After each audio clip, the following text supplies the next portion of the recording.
You are in the Rant Lounge, which is where for $5 I will rant about a topic of your choice. Click the link in the description to request a rant. This one comes from Anger and Hate Are Supreme. Rant about the gameplay of the Kingdom Hearts series.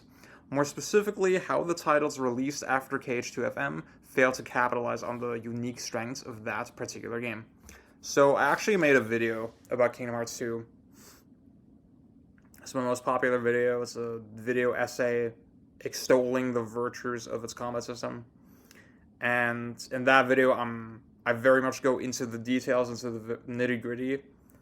And I didn't really have an overall broad thesis for the game, which that's kind of what I want to do right now for this rant.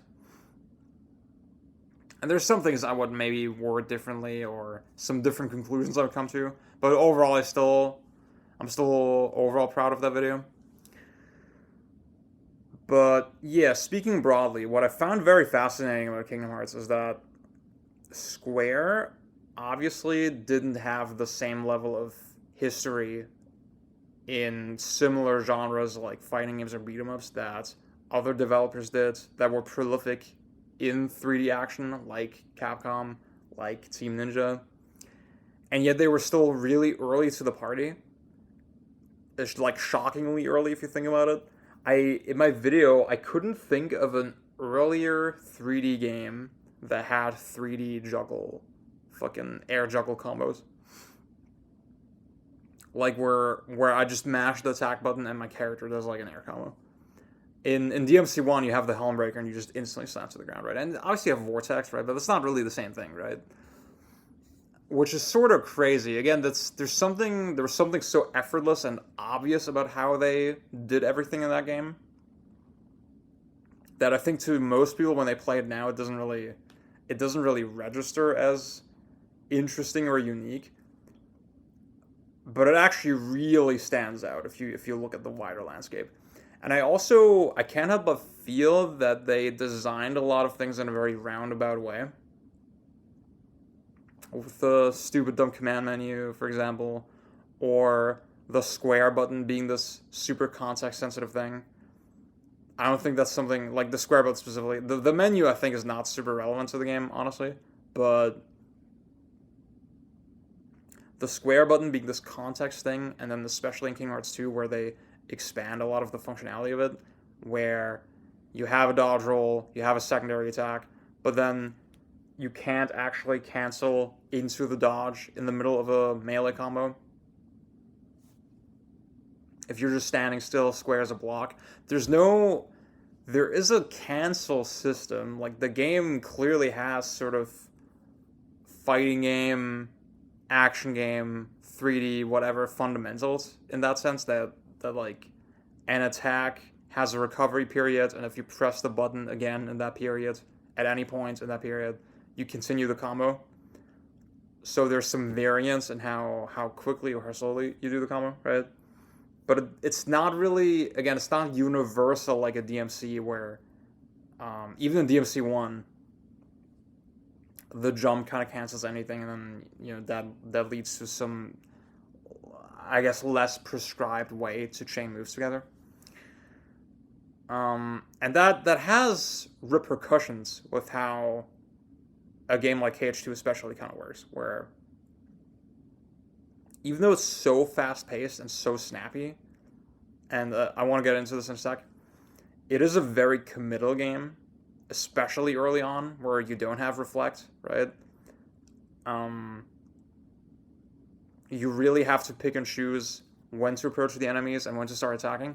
But then what's cool is that it's a game where they really cared about those fundamentals. They cared about hit stun. They cared about real hitboxes that are actually readable, that have wind-ups. All this really obvious action game shit. That, again, you wouldn't expect, especially from modern Square Enix, you wouldn't really expect that.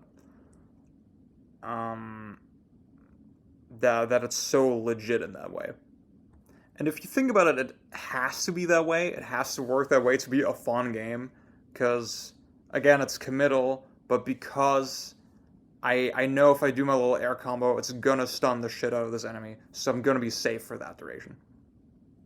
And then it's still meaningful gameplay. I still have to think about where I'm gonna land at the end of the combo. I still have to think about the enemies that are surrounding me. It's this really interesting mixture of a game where, again, there's weight to all your decisions, but it feels very fast paced. It feels very snappy. Which I can't think of another game that's quite like this. And I mentioned Reflect earlier. You get the Reflect spell, and because it's an attack spell, you can use it in the middle of a combo. But then that requires magic, that requires a resource. And even then, there's such a specific timing to how it works that I'm not trying to say Reflect is hard to use. Obviously, it's like a fucking meme, but it is cool. It feels very unique. And again, I'm saying all that to stress that I guess okay. So in my video I really honed in on the resource management aspect of KH2, which is really cool. I like that it's impactful, but it's really simple at the same time. We're like, okay, I have drive and I have MP, and they both interact very directly and very meaningfully in this very satisfying way. To the point, so if I'm out of magic, I build drive faster. If I enter drive, I get all my magic and my health back. So you might have situations where I'm gonna enter Valor form, for example, to get my magic back, and then I'm in this tricky situation where I'm like, okay, I could try to expend my Valor form and like try to make good use of it, but then while I'm in Valor form, I don't have access to magic. So it's an equally viable choice to just instantly go back to your normal form and do whatever you were trying to do with the magic there, right? That's like something that it doesn't require hours of fucking grinding. It doesn't require hours of fucking setup. It's this really obvious, simple choice.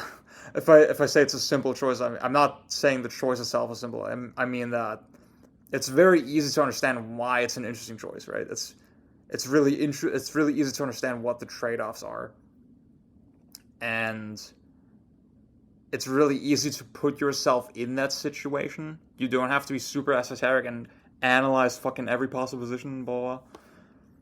And I say all that to say that I feel like you can't make a game that's just fucking resource management, which 7R, right, the 7 remake games, or even, 16, for example, FF16 has all this action game shit. It clearly is a legit kind of game underneath the surface. But then the deeper you get into it, from what I hear, the more it is, yeah, I'm just going to fucking spam on my cooldowns because that does the most damage. 7R, I'm not going to say that it's not a deep game, that it doesn't have stuff going on. But they really, in that game, they did not give a shit about hitboxes. They did not give a shit about wind-ups. Everything is just weird fucking AoE zones. It feels like a fucking MMO. And I feel like all the decision-making I'm doing is based on these esoteric fucking resource equations that don't matter for like 80% of the game. I think an action game where I'm running around and I'm hitting square to like swing my sword, it needs to be fun to swing the sword, you know, on a very basic fucking level. And then you can add the other shit on top. So that's what KH2 was really good at. Now, with the later games, it's funny because they don't suck for the same reasons that like 7 Remake sucks. Because clearly they're still trying to be the same kind of game as KH2, right? Where it is hitboxes, all that shit blah. I guess you could point out, okay, they caved on the dodge system, for example. The later games just let you dodge out of comments, whatever. But it's honestly something like KH3. It doesn't even feel worth analyzing because it's so obviously sloppy and so obviously subpar. Even with all the updates, even with the remind shit, even with all the new moves, it it doesn't feel good to do the moves. Uh, the wind up on everything is really awkward. And I feel like there's no real consideration. There was no real consideration for, okay, what is the flow of a fight in this game? What is the loop of this combat system? What do you actually do? In KH3 especially, it really is just these massive arenas with insane amounts of space between enemies. Enemies that are very docile, that have no chance of controlling the space or threatening you in any kind of way. And you just use Thunder 3 times and like delete the entire room. And then you get to critical mode and they they cut your magic in half, so they just extend the time between you deleting the room, right? Which doesn't actually change how you play the game at all. I did check staff lists between sort of Kingdom Hearts and Square Enix games in general, and it's notable that like a lot of the people that worked on KH2, a lot of them did stay at Square Enix, and a lot of them are there to this day. But either that's what they did, or they left the industry entirely. I think I only found like 2 or 3 people who worked on KH2 who also were on KH3, for example, or some of the handheld games. I think one of the lead animators, battle animators on KH2 was the director for Forspoken, and that's generally a trend that I saw. I think most of the KH2 people, they worked on. I saw a lot of FF16. I saw a lot of FF13. Not that much 7R. Funnily enough. Again, I hate like making it sound like I'm shitting on people or developers, but it does seem like a lot of the. Again, I started this video by saying it's really mysterious how they landed on KH1 and KH2's kind of unique feel, and now it's like even more. Well, now it's like the newer Kingdom Hearts games are sort of what I would have expected from Square Enix, right? Now it's even more mysterious. Like, okay, where did all that go, right? Maybe it was sort of a lightning in a bottle, like freak accidents, happy accidents. What's the other word I'm looking for? Yeah. I could go into more depth. I think a lot of the. I mean, again, they fall down in such obvious ways. I'm thinking about Birth by Sleep, for example, where there's the dumbass fucking damage scaling system, which is not, I don't think is nearly as egregious in some of the later games, but